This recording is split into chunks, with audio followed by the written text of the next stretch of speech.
And I think it's just those repeated, those moments of saying, that wasn't good enough. And I know that wasn't good enough. And you can do this better. and sometimes I follow them into the cafeteria. Come on, come back upstairs and let's read. And I think at first there's a little bit of pushback, but at the end of the day, every person wants to see that somebody else believes in them and will stick with them. According to a new report from the Wallace Foundation, effective administrative leadership is key to student success. In fact, leadership was found to be only second to teaching when it comes to influencing academic outcomes such as reading proficiency.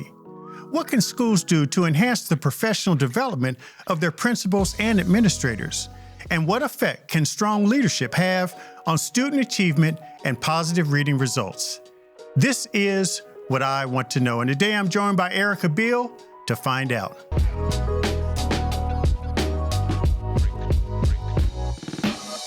Erica Beal is the Executive Director of School Leader Lab, a Washington, D.C.-based organization dedicated to supporting education leadership in schools. She began her career with Teach for America, then served for over a decade as a teacher and school leader.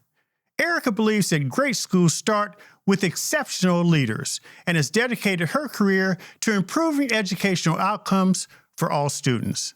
Today, she joins me to talk about how we can support our school leaders and thus create an environment that leads to better reading results for kids. Erica, welcome to the show. Thank you. It's a pleasure to be here. What an honor.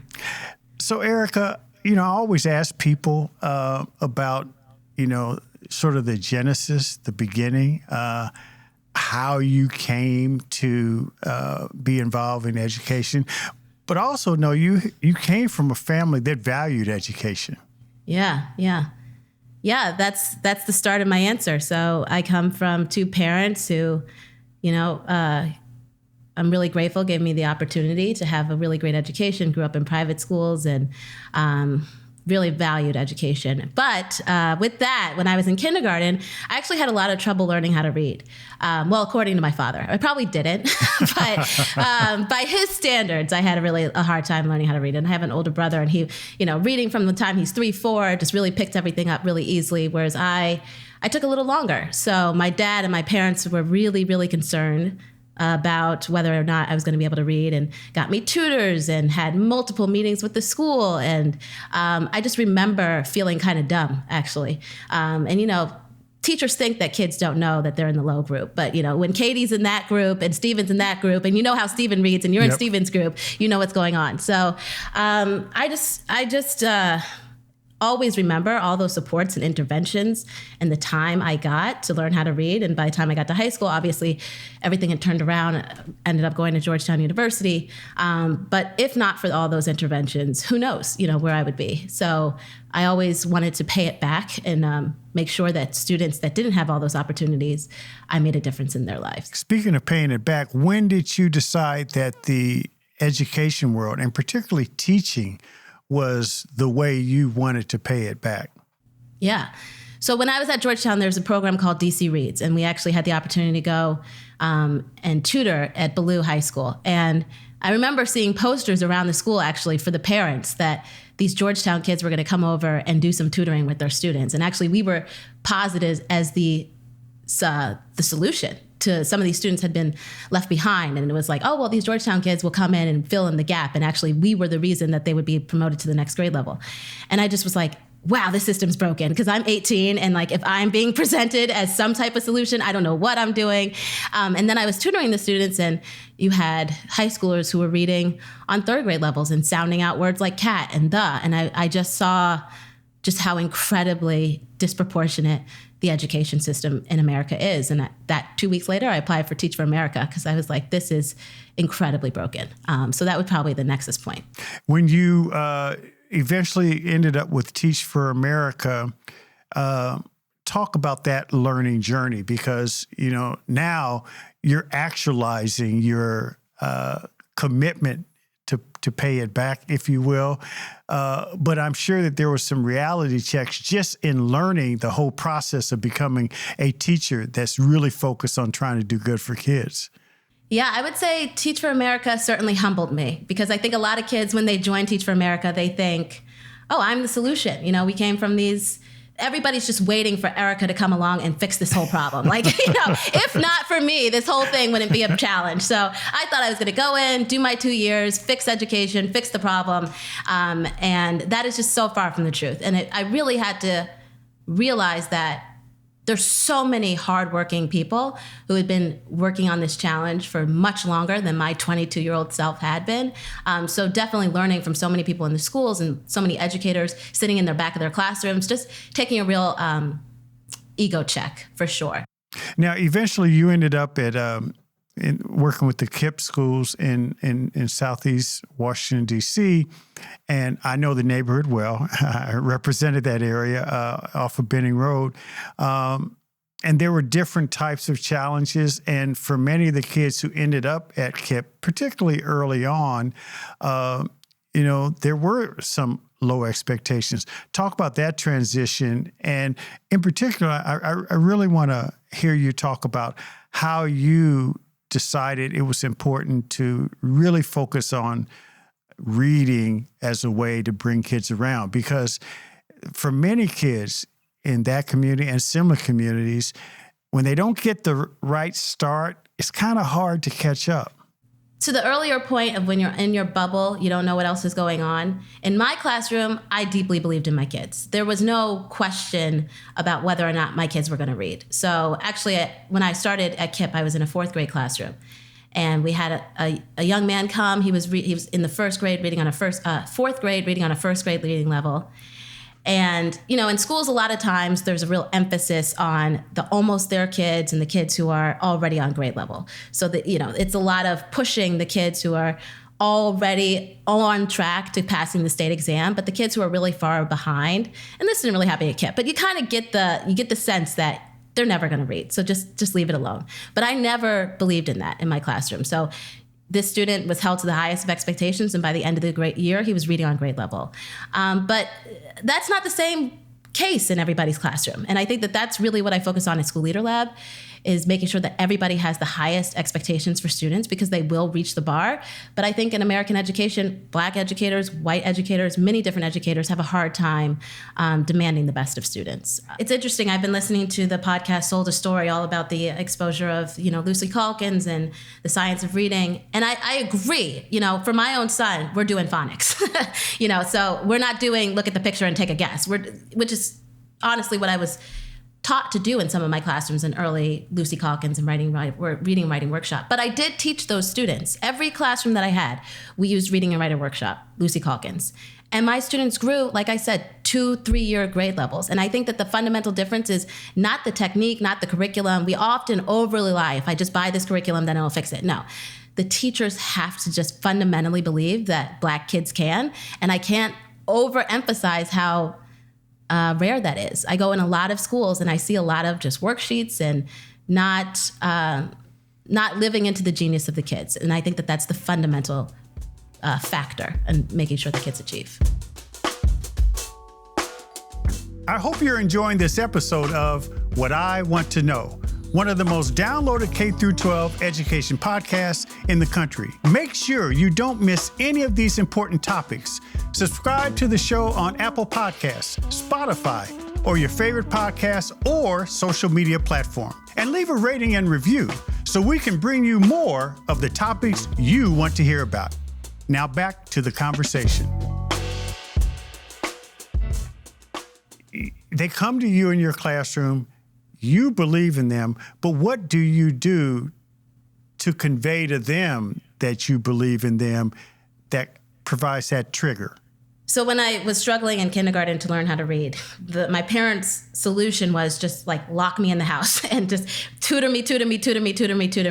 And I think that could read as just, hard on your kids or whatnot. But I really internalized. My dad always had the motto, Beals like to work hard. That was what he said to us all the time.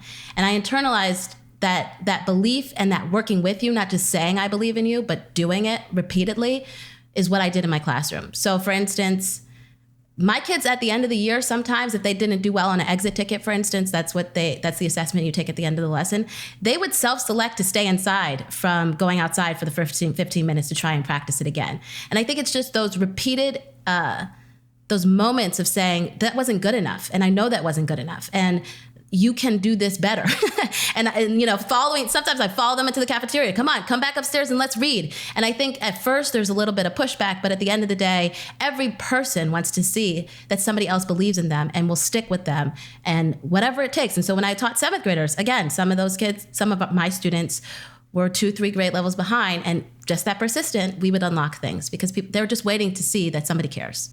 Let's talk about School Leader Lab, because one of the things that is clear that you have come to understand is that this idea of, being surrounded by teachers with high expectations for all kids, it's not a one-off. There's a culture that's built in order to create that.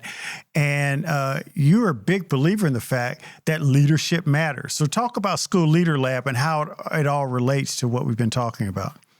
Yeah, sure.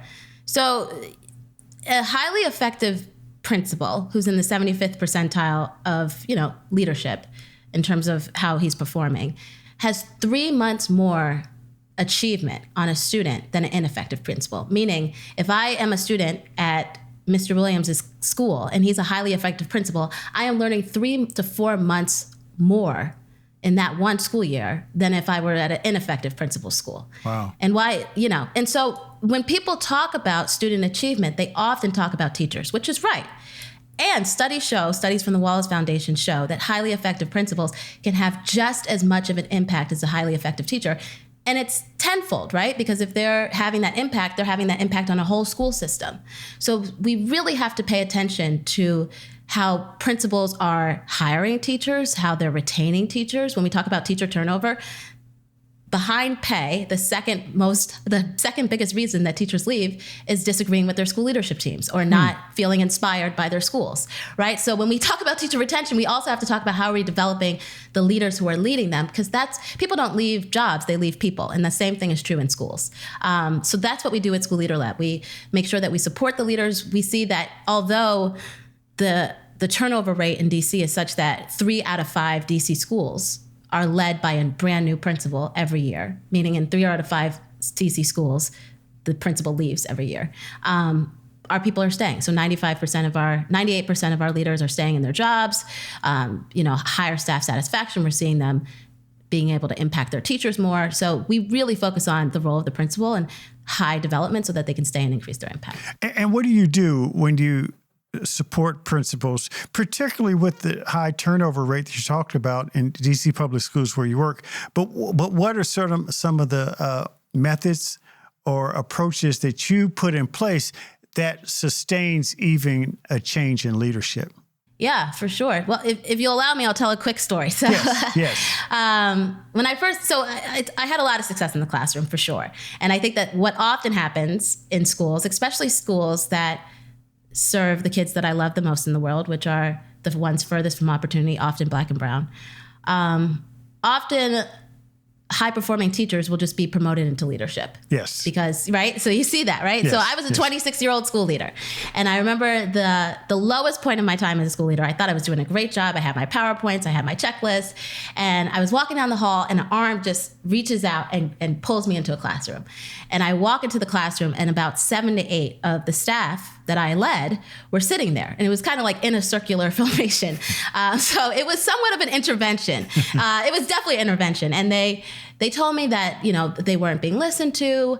I was just telling them what to do in their classrooms because I fashioned myself a great teacher. So I was like, I'm a great teacher, just do what I did, which does not work with adults. But I did not know, right? So I think that what we work with, all of our people, not just the young people, but not just the newer leaders, is how to be inspiring with your staff, how to be anti-racist with your staff, how to gather feedback from your staff, how to be a leader that people like and trust. And so we do that through cohorts. So we've got our main principal cohort, that's 18 months, that they meet monthly for sessions. They also get a one-to-one coach who will go through walkthroughs with them, do consultancies with them, practice hard conversations with them. So it's just a really intensive program. We also have our teacher leader program and then our executive leader program.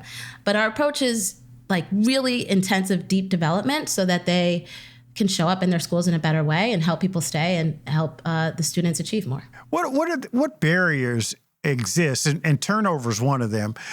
And I know the work you're doing but you're not in every school and you're not in every city. What are some of the barriers that school systems face in terms of developing a cadre of leaders that understand this and are able to convey, these kind of approaches that work to their teaching staff?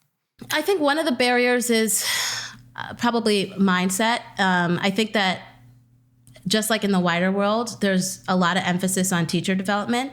And sometimes people can believe that leaders should just know how to do it, right? Like there's just a mindset of just figure it out. So I think one of the barriers of investing in leadership development is, one, you just see across the board that people have a hard time spending money on professional development and undervalue it, right? So for any group, but especially for leaders who are delivering the professional development, they deliver it, but nobody thinks about how they get trained, right? Or very few people do. So I think one of the things is the mindset. Obviously, another thing is the cost. When people are trying to find a way to cut costs in school systems, they'll probably cut professional development. And we saw that during COVID, when there was a lot of money in schools to spend money on development opportunities, our cohorts have never been bigger. So it's not that they don't believe in it. It's just, are they going to spend the money on it? But I would say that those are probably the two things we see as barriers to focusing on leadership development in schools. So there's something about the impact of the pandemic and the shared experience that unlocked a little bit more empathy in all of us. And I think that that's also happening in schools. I think that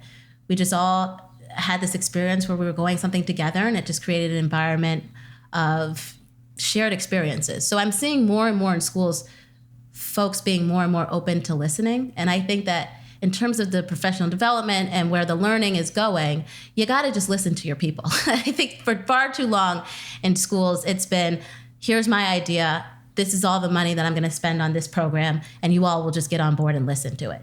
And those never really work.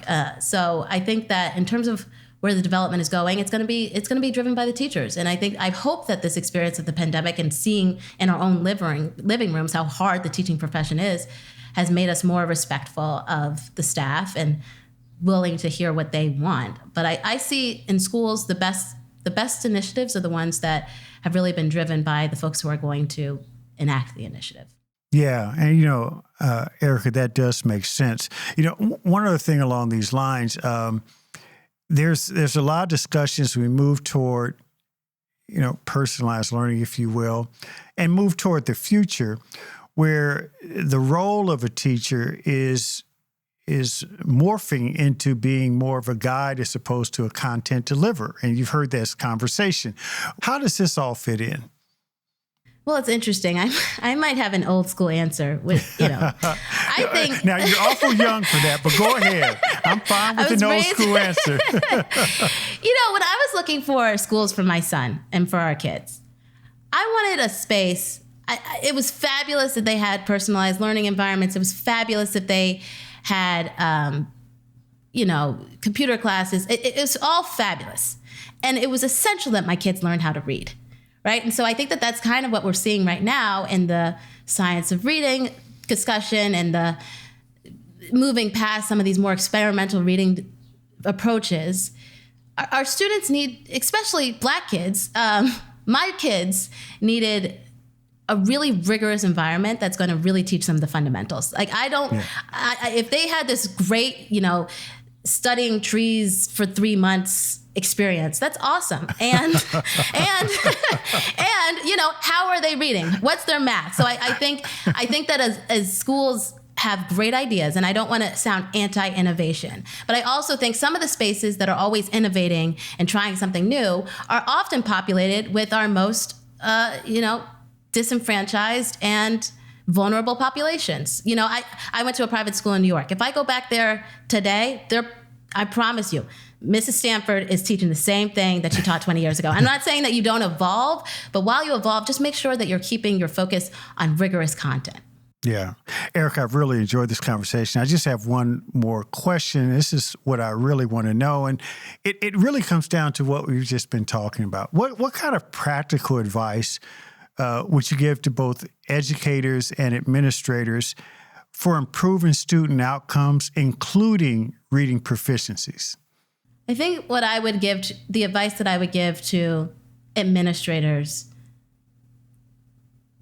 if you see something in a classroom and you know it's not right for kids, say something. And I think that too many times when I was a school leader myself, I was overly concerned about how an adult was going to receive me, or would I be coming across too challenging? And that's what we work with in our program. But, if you go into a classroom and you see kids just doing something that doesn't feel right, or, they're watching a movie for the third day in a row, don't play politics. Get into it. Get in there with the kids and make sure that they have, the rigorous education and the excellence that they're worthy of. And in terms of senior folks in schools, I would say make sure that you're staying in the schools, you're attuned to what your staff needs, because the great resignation isn't over. And I think even more so in schools, we're seeing that. And so don't take it too lightly where your staff is. Make sure that you're tuned in and listening to what they need. Erica Beal, thank you so much. I enjoy what you're doing and keep doing it for these kids out here. And thanks for joining us on What I Want to Know. Thank you.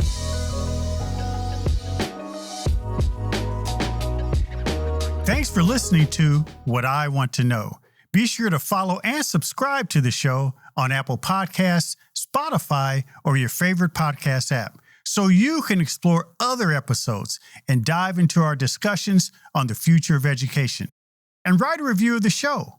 I also encourage you to join the conversation and let me know what you want to know using hashtag WIWTK on social media. That's hashtag WIWTK. For more information on Stride and online education, visit stridelearning.com.